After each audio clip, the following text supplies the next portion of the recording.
الحمد للہ رب العالمین والصلاة والسلام علی رسولہ الکریم اما بعد فاعوذ باللہ من الشیطان الرجیم بسم اللہ الرحمن الرحیم فتح ایوان کسریٰ جنگ کا دوسرا مرحلہ۔ صحابہ کرام وائٹ ہاؤس میں شاہی فارس نے جب مسلمانوں کا سیلاب اپنی طرف آتا ہوا دیکھا، کچھ ضروری سامان لے کر حلوان کی طرف بھاگنے لگا۔ اس نے اپنے بیوی بچوں کو اس سے پہلے دارالخلافہ سے حلوان بھیجا تھا، اب روتا ہوا خود بھی چلا گیا۔ ملشن اسلام کے نام اور صفوت توحید کا نعرہ لگاتے ہوئے جب ایوان کسریٰ میں داخل ہوئے تو گلیوں میں گھوم گھوم کر چکر لگایا، لیکن مقابلے کے لیے کوئی موجود نہ تھا۔ سب سے پہلے ایوان کسریٰ میں حضرت قعقاع رضی اللہ عنہ اپنے خاص دستہ کے ساتھ داخل ہوئے۔ کچھ غلام وغیرہ مال اٹھا کر لے جا رہے تھے، مسلمان نے ان کو پکڑ لیا۔ آخر میں ایک چودھری رہ گیا تھا، اس نے اسلحہ پہن کر مقابلہ کی تیاری کی۔ اتنے میں پیچھے سے ایک شیر نے ان کو نیزہ مار کر ڈنڈا کیا اور کہا، لو یہ تحفہ ہے اور میرا نام ابن مخارق ہے۔ پھر اس کی طرف مڑ کر بھی نہیں دیکھا کہ کیسا تڑپ رہا ہے۔ حضرت سعد رضی اللہ عنہ آخر میں اپنی آب و تاب کے ساتھ فاتحانہ انداز میں دارالخلافہ اور پھر محل کسریٰ میں داخل ہوئے۔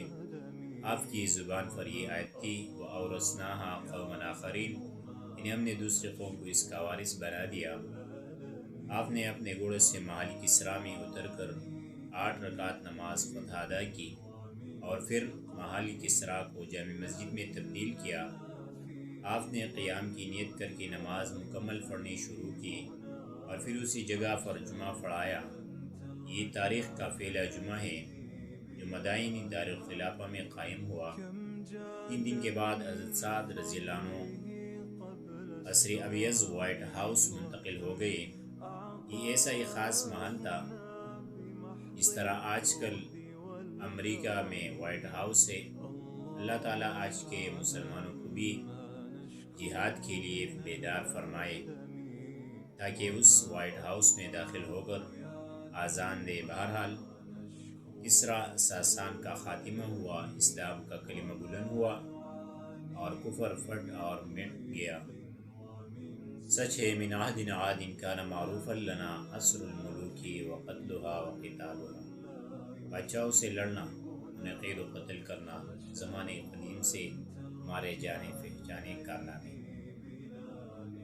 ایوان کسریٰ کے مال غنیمت کو قید قلم میں لانا میرے بس کی بات نہیں ہے، کچھ اشارے کر دوں گا۔ 2-3 دن ٹھہرنے کے بعد سعد رضی اللہ عنہ نے حکم دیا کہ دیواناتی شاہی خزانہ اور نادرات لا کر یکجا کیے جائے، یعنی سلسلے سے لے کر نوشیروان کے عہد تک کی ہزاروں یادگار چیزیں تھے۔ خاقان چین، راجہ داہر، قیصر روم، نعمان بن منذر، سیاوش اور بحران کی زریں اور تلواریں تھیں۔ کسریٰ ہرمزان اقبال کے خنجر تھے۔ نوشیروان کا تاج زرنگار اور ملبوس شاہی تھا۔ سونے کا ایک گھوڑا تھا جس پر چاندی کا زین کسا ہوا تھا اور سینے پر یاقوت اور زمرد جڑے ہوئے تھے۔ چاندی کی ایک اونٹنی تھی جس پر سونے کے فالان تھی اور مہار میں ایش یاقوت پھرے ہوئے تھے۔ ناقہ سوار سر سے پاؤں تک جواہرات سے مرصع تھا۔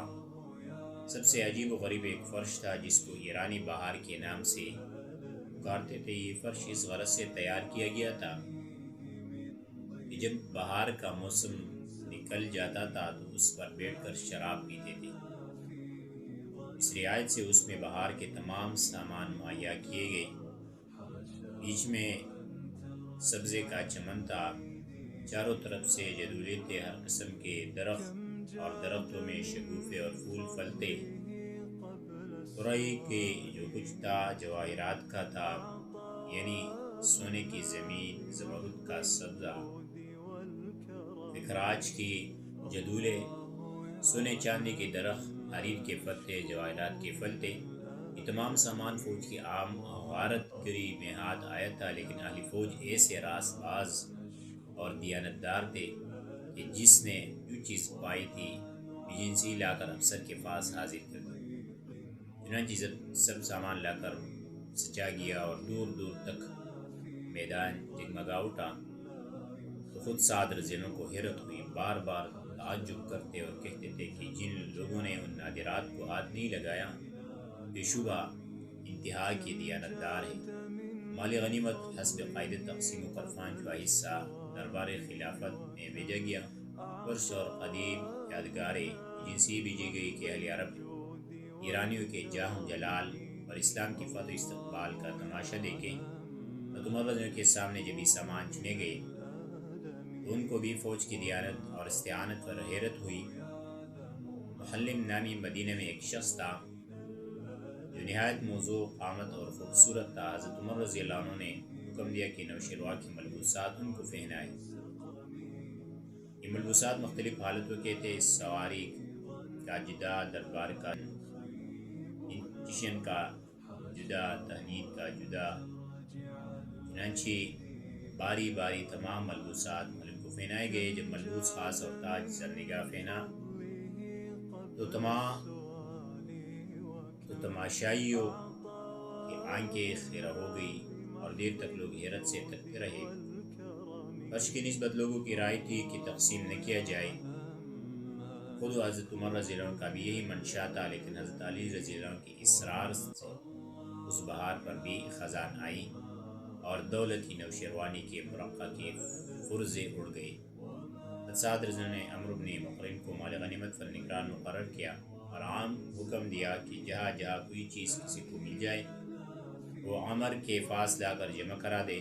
چنانچہ سب سے پہلے وائٹ ہاؤس کا سامان اکٹھا کیا گیا اور پھر کسریٰ کے محلات کا سامان درجہ بدرجہ لایا گیا اور پھر عام شہر کا مال جمع کیا گیا۔ اکثر کنوؤں کے ڈھکن سونے چاندی کے تھے۔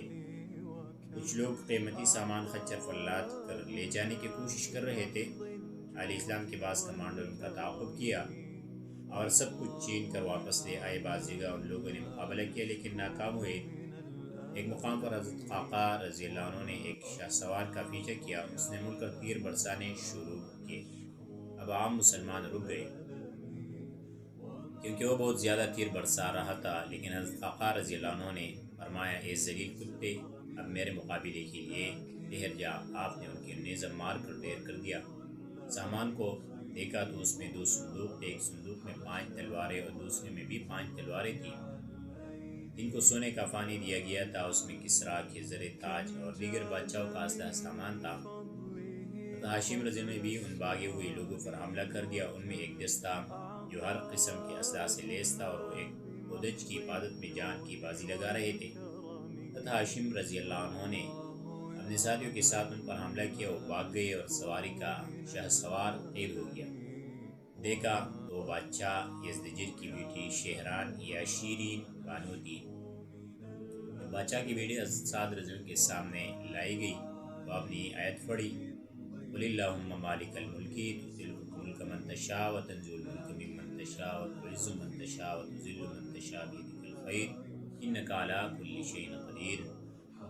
اے مالک الملک، تو جسے چاہتا ہے بادشاہی عطا کرتا ہے اور جسے چاہتا ہے بادشاہی چھین لیتا ہے، جس کو چاہتا ہے عزت دیتا ہے اور جس کو چاہتا ہے ذلیل کر دیتا ہے۔ ایک موقع پر جب ضرورت پڑی تو سلمان فارسی نے آگے بڑھ کر مدائن کے لوگوں سے فارسی زبان میں تفصیلی گفتگو کی۔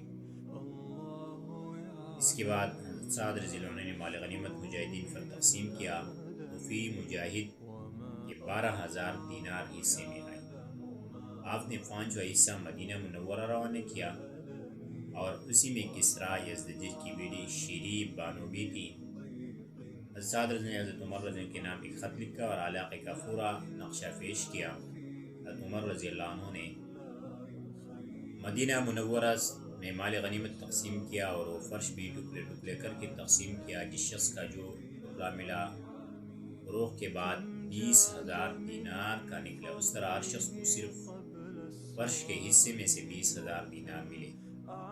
کسریٰ کے کنگن کا تذکرہ رسول اللہ صلی اللہ علیہ وسلم نے سراقہ بن مالک کے سامنے کیا تھا کہ گویا میں دیکھ رہا ہوں کہ کسریٰ کے کنگن تو نے ہاتھوں میں پہنے ہیں۔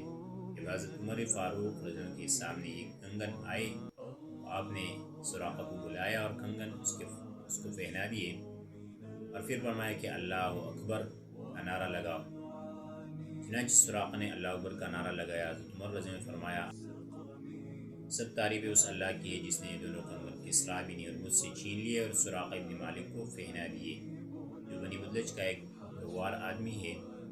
کہتے ہیں کہ جب کسریٰ کی تلوار حضرت عمر رضی اللہ عنہ کے سامنے لائی گئی تو آپ نے فرمایا کہ سب تعریف اس رب کی ہے جس نے کسریٰ کی تلوار اس کے لیے مضر بنائی اور نافع نہیں بنائی۔